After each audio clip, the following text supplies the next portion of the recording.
카롤 보이티아 요한 바오로 2세가 세상을 떠나면서 마지막 남긴 말이 유명해졌습니다. 마지막 세상 떠나시면서 이분이 남긴 말입니다. 나는 행복합니다. 여러분도 행복하십시오. 이 말을 남기고 눈을 감았어요.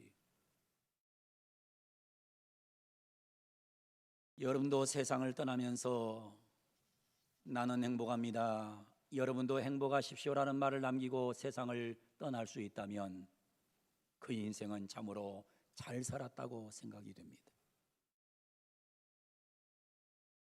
행복이란 단어를 국어사전에 찾아보면 이렇게 정의를 합니다. 생활에서 충분한 만족과 기쁨을 느끼는 흐뭇한 상태다.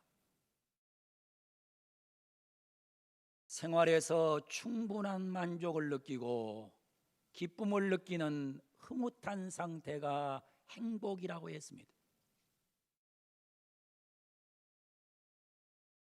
사랑하는 성도 여러분, 제가 물어보겠습니다. 여러분은 행복하십니까? 행복하시기를 바랍니다. 제가 보기에는 이 세상에 행복하지 않는 사람들이 너무 많아요. 교회 안에도 행복을 외치지만은 행복하지 않는 교인들이 너무 많아요. 내 인생살이를 생각하면서 내 인생의 만족을 느끼고 내 인생의 기쁨을 느끼고 내 인생을 생각하면 흐뭇해지는 상태. 내 가정을 생각해 보면 가정을 생각할 때마다 기쁨이 나타나고 만족이 일어나고 흐뭇한 모습. 내 신앙생활을 생각해 보면 참 이 정도면 행복이 충만하고 이 정도면 만족하고 이 정도면 기쁘고 하면서 느끼는 마음 얼마나 되는지 모르겠습니다. 20세기의 심리학자들은 주로 인간의 병리 현상에 대한 연구를 많이 했습니다. 인간은 왜 노이로제에 걸리는가? 인간은 왜 히스테리에 걸리는가? 인간은 왜 우울증에 걸리는가? 인간은 왜 편집증에 걸리는가? 인간은 왜 정신분열증에 걸리는가? 라는 병리적인 연구를 20세기 학자들은 많이 했습니다. 그런데 1980년 이후에는 부정적인 심리학이 아닌 긍정적인 심리학이 많이 연구되기 시작했습니다. 소위 포지티브 사이콜로지라고 하는 학문이 발달했어요.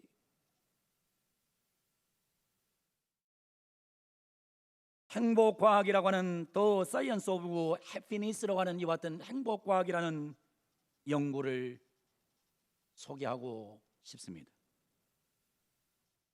인간은 왜 불행한가? 그런 연구보다는 인간은 어떻게 하면 행복할 수 있는가? 이게 더 중요한 연구가 될 수 있다는 겁니다. 인간이 왜 불행한가에 대한 연구를 교도하다 보면 자꾸만 병을 찾고 문제를 찾고, 근데 거기 해법이 없습니다.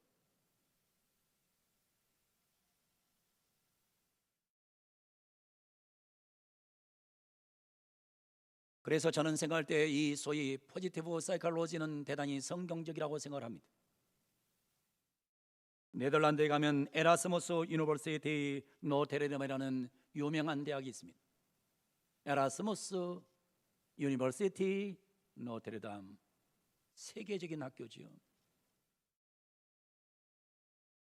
여기에서 행복학을 가르치고 있는 교수가 계십니다. 루트 벤 호벤이라는 교수입니다. 이분이 이런 말을 했어요. You can be miserable in paradise. 당신은 천국에서도 불행할 수 있다. 당신은 천국에서도 비참할 수 있다. The secret of happiness is liking the life you have란 말을 썼어. 행복의 비밀은 당신이 당신의 삶을 좋아하는 것이다. 당신이 당신의 삶을 좋아하지 않는다면 당신을 천국에 갖다 데려놔도 당신은 비참할 수 있다. 이렇게 말을 하고 있어요. 여러분 아시는 대로 보세요. 에덴 동산에 있었던 아담과 하와는 에덴 동산에서도 행복하지 않았어요. 왜? 자기 인생에 만족이 없었으니까. 자기 인생에 감격이 없었기 때문에. 에덴 동산 안에서도 행복이 없었던 사람들이 세상에는 대단히 많습니다. 학자들의 연구에 의하면 우리가 행복과 밀접한 관계가 있다고 생각되는 건강, 돈, 좋은 학교, 높은 IQ, 좋은 직업, 높은 지위, 결혼, 좋은 집, 좋은 자동차, 좋은 기후환경이 행복을 느끼게 하는데 거의 효과가 없다는 연구 결과가 나와 있습니다.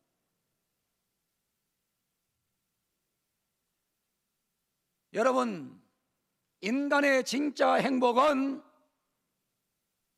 이런 조건적인 데서 오지 않는다고 하는 통계가 나와 있어요. 돈 많은 사람이 더 불행한 사람 많아요. 돈이 많아서 불행한 사람 많아. IQ가 너무 좋아서 불행한 사람 많아.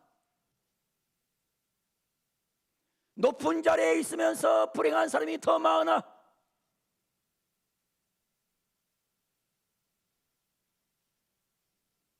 특히 젊음도 행복을 보장하지 못한다는 결론이 나와 있습니다. 젊은이들 20세에서 24세의 젊은이들은 한 달에 평균 3.4일 우울하다고 합니다. 한 달에 3.4일이 우울하대요. 그런데 반면 65세에서 74세까지의 경우 노인들은 한 달에 평균 2.3일 우울하다는 것입니다. 이상하죠? 젊은 사람이 훨씬 더 행복해야 되는데 젊은이들이 더 행복하지 않다는 거예요.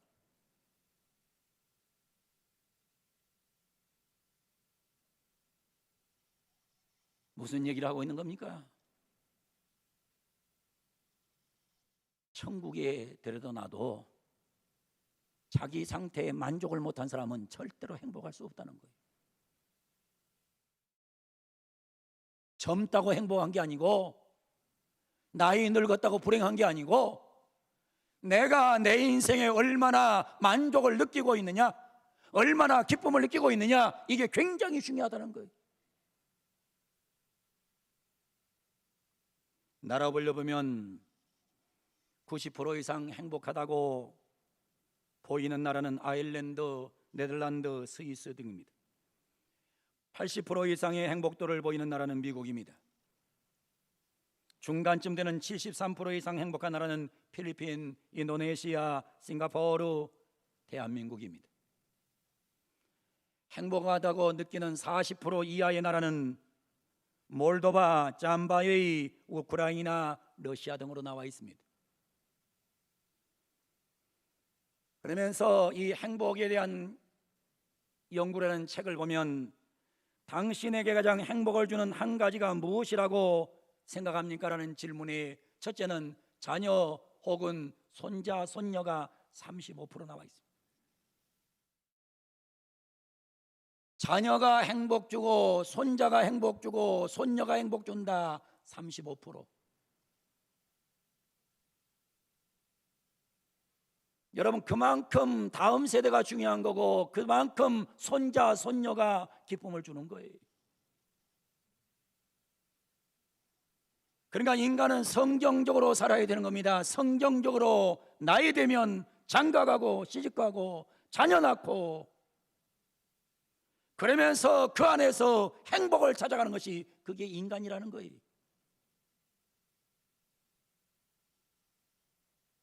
가족이 행복을 준다 17%, 하나님이 신앙이 행복 준다 11%, 배우자 때문에 행복하다 9%.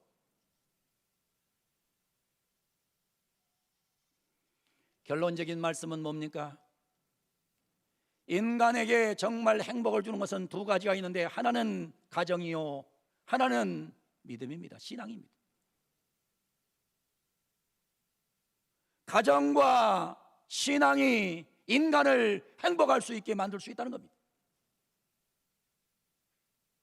그래서 가정에서 효도하는 자식이 필요한 것이고, 그래서 어버이 주일이 의미가 있는 겁니다.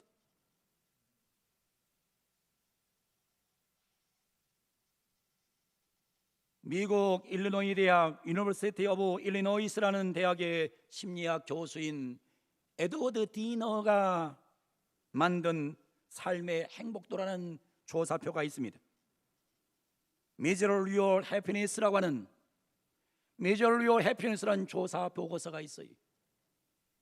여러분들은 지금 펜을 가지고, 펜이 없는 분은 뒤에서 나눠줄 거예요. 체크를 해보시는데 잘 설명을 들었어요. 1번에서 5번까지 문제를 줄 거예요. 그럼 거기서 전혀 아니다면 1점이에요. 매우 그렇다면 7점이에요. 그렇다 6점, 약간 그렇다 5점, 중간이다 4점, 아니다 2점, 약간 아니다 3점, 이렇게 점수를 내는 거예요. 제가 문제를 드릴 거예요. 설교 시간에 이런 거 하는 교회도 지금 거의 찾아보기 힘들어요. 내가 여러분들이 얼마나 행복한 사람인가를 체크하고 스스로 진단하기 위해서 하는 거예요. 첫 번째 문제, 전반적으로 일반적으로 나의 인생은 내가 이상적으로 여기는 모습에 가깝다. 나 이 정도면 괜찮하게 살았다. 나 정말 이 정도면 만족하다 하면 7점. 괜히 태어나갖고 이 모양 됐다 그러면 1점. 점수에 표시를 놨어요. 2번, 내 인생의 여건은 아주 좋은 편이다. 내 인생의 여건은 이 정도면 좋은 편이야. 이 정도면 됐지, 뭐 더 많은 것을 원해. 아주 너무너무 좋아. 7점. 그저 그래. 4점. 3번, 나는 나의 삶에 만족한다. 나는 이 정도 되면, 이 정도 살면 만족해. 아주 만족해. 7점. 야, 나는 내 인생 정말 인생 더러워. 1점. 4번, 지금까지 나는 내 인생에서 원하는 중요한 것들을 이루어냈다. 이 정도면 내 나이에 이룰 거는 이루었어. 마지막 5번째, 다시 태어난다 해도 나는 지금처럼 살아갈 것이다. 이종원 목사는 다시 태어나도 목사로 살 것이기 때문에 나는 7점이에요. 저기서 여러분들이 잘 체크를 하세요. 나만 쳐다보지 말고 체크를 내야 돼. 5가지 문제 냈는데 이것도 뭐 표시 못하면 이제 심각한 일이죠. 자, 그럼 5가지 점수를 더하세요. 이제 5개 점수를 딱 더해요.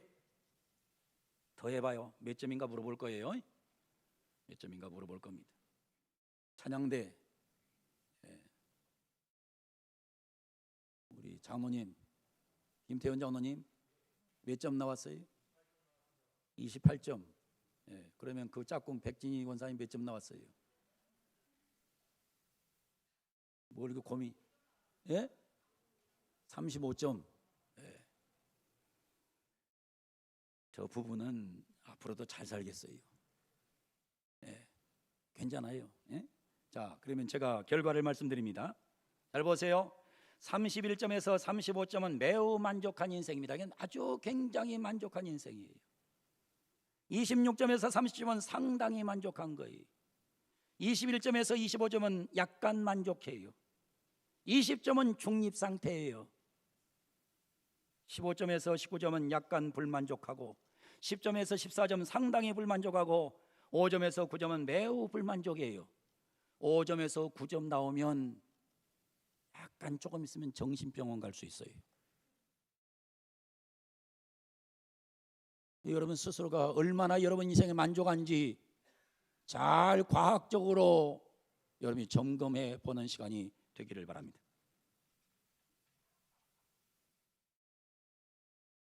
그러면서 여러분들이 정말 행복하지 못하다면 이제부터의 말씀을 잘 들으셔야 됩니다.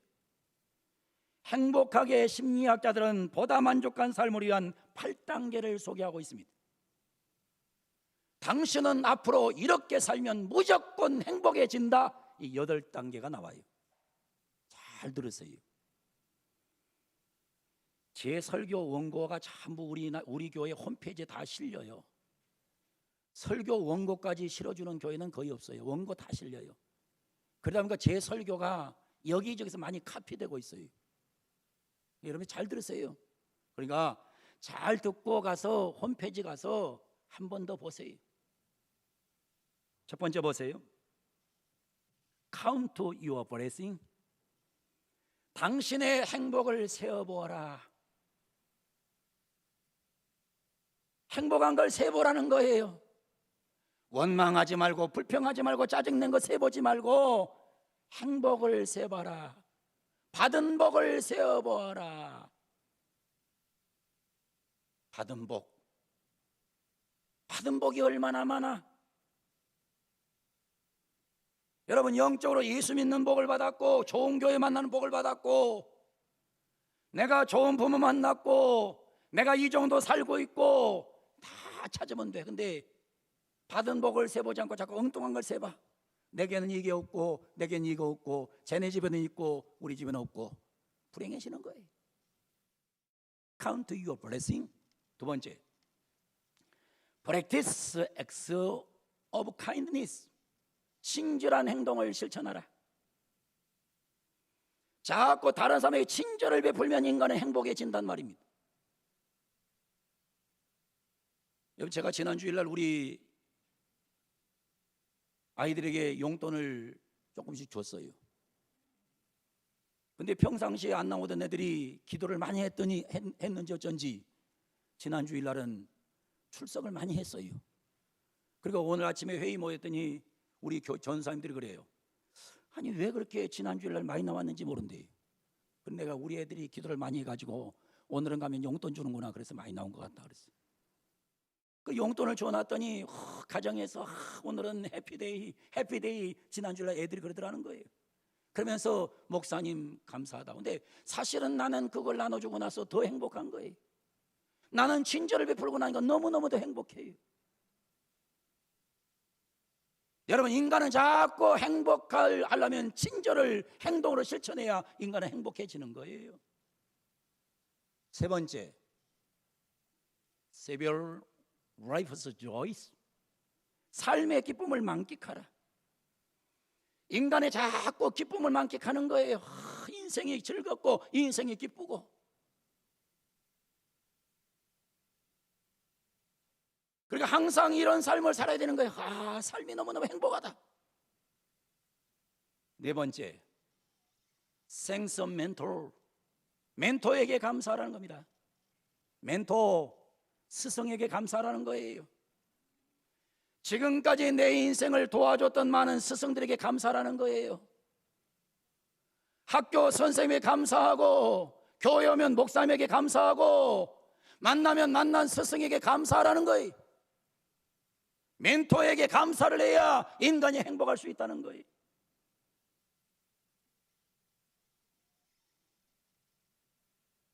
어제도 어느 권사님이 목사님 어버이날인데 하면서 수박 한 덩이를 보냈더라고요.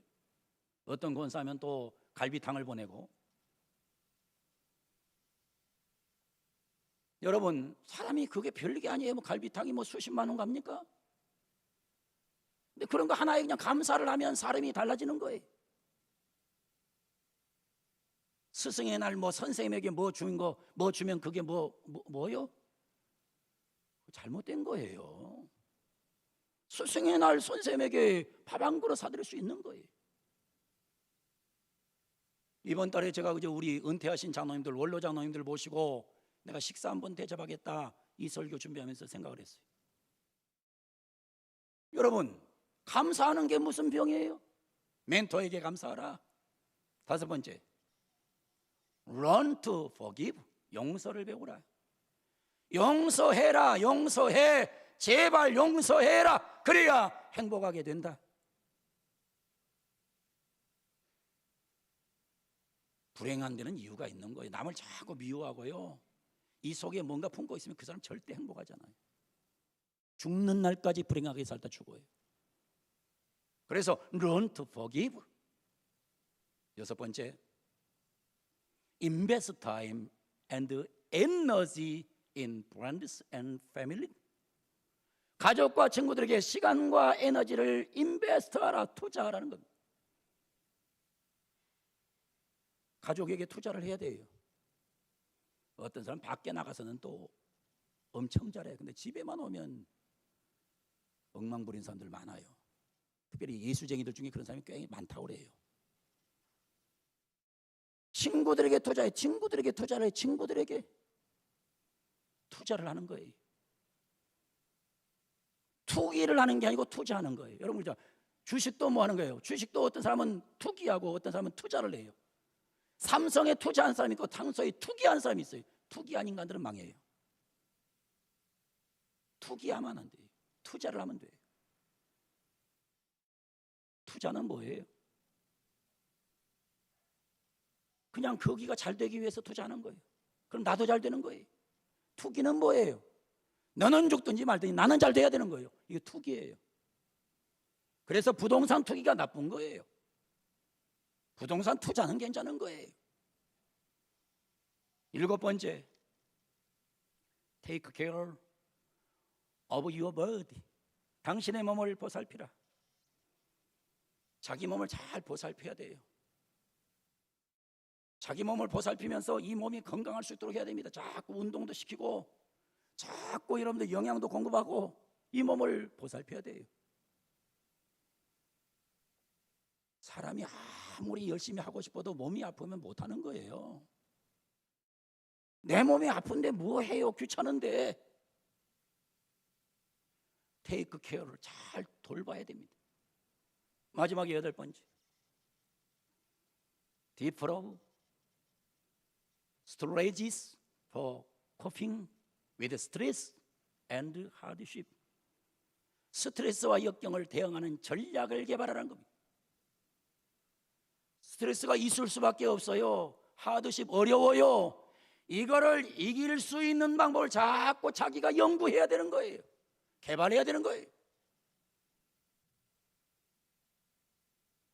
스트레스 때문에 못 살겠어. 그 사람은 스트레스 때문에 병들어서 빨리 죽어요. 스트레스를 이기는 방법. 여러분, 마틴 루터가 스트레스가 왔어요. 너무 스트레스 받아서 못 살겠어요. 그래서 뭘 만든 줄 알아요? 마틴 루터가 볼링을 시작한 거예요. 볼링을 내가 297점까지 쳤어요. 왼쪽 다리가 무리가 와서 안 쳐서 그렇지 지금 쳤으면 내가 국가대표 됐을 거예요. 응? 근데 목회를 하다 보면 스트레스가 많아요. 목사에게 스트레스가 많아요. 정신적인 노동이기 때문에 스트레스가 엄청 많아요. 어떤 분들에게 목사님 어떻게 사세요? 잘 살아요. 왜 잘 산 줄 알아요? 나는 아무리 스트레스 받아도 새벽에 와가지고 여기서 기도하면서 하나님하고 얘기해버리면 그냥 끝나요. 오래 안 가요. 또 뭐 하는 줄 알아요? 열심히 운동해요. 시간 나면 산에 가요. 난 스트레스 해소법을 갖고 있는 거예요. 근데 뭐 스트레스는 받는다는데 아무 방법이 개발을 안 해. 그게 문제가 생기는 거예요.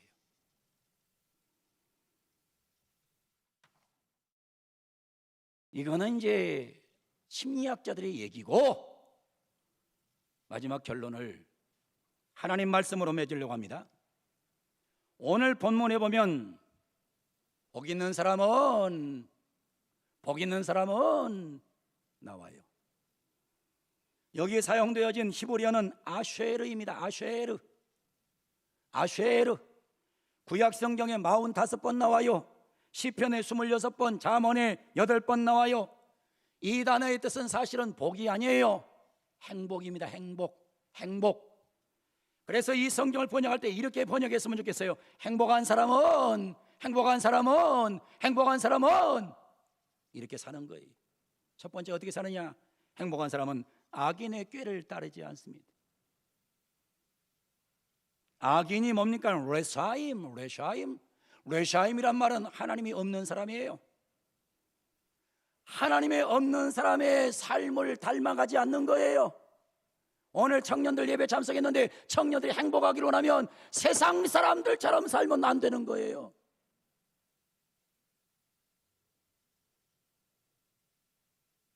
하나님 없는 사람들처럼 살면 인간은 절대로 행복하지 않아요. 근데 제가 목회하다 보면 교회 안에 하나님 없는 사람들처럼 사는 사람이 꽤 많아요.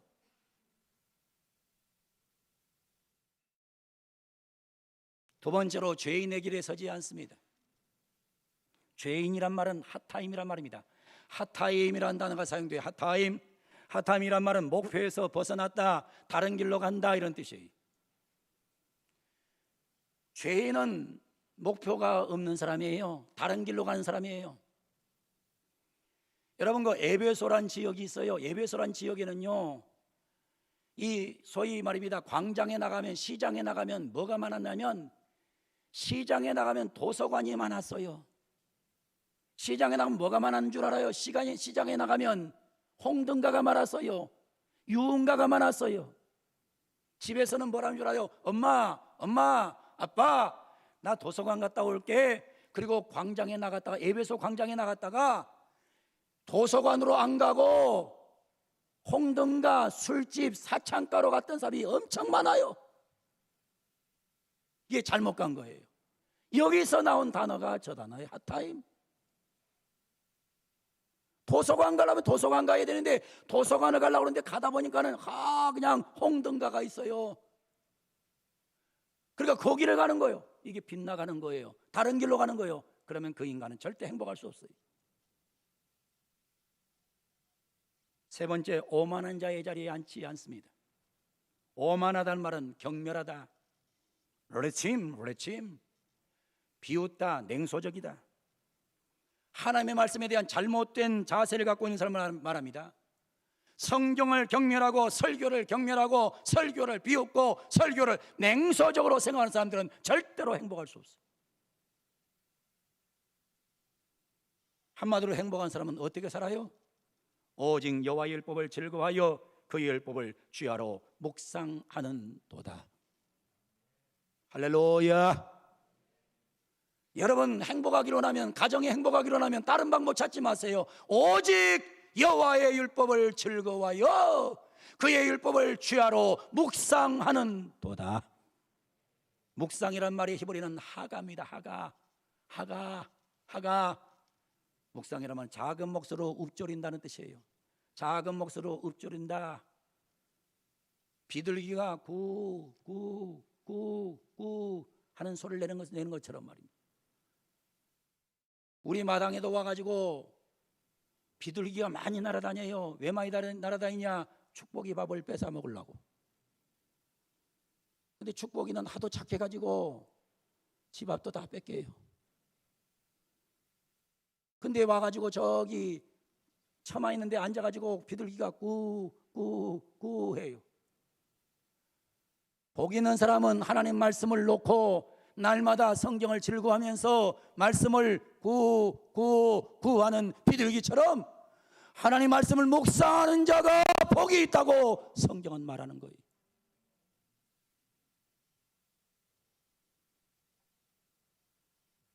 논어의 첫 문장에 이런 말이 나오지요. 학이 시습지 불력열호라. 학이 시습지 하면 불력열호라. 무슨 말입니까?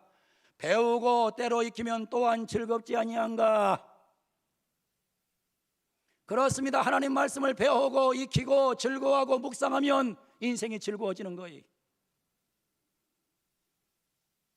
오늘 이 자리에 나와서 예배하는 사랑하는 성도 여러분, 여러분에게 마지막 드릴 말씀이 있습니다. 설교 결론으로 드릴 말씀이 있습니다. 나는 행복합니다. 여러분도 행복하시기를 바랍니다. 할렐루야. 나는 행복합니다. 당신도 행복하기를 바랍니다.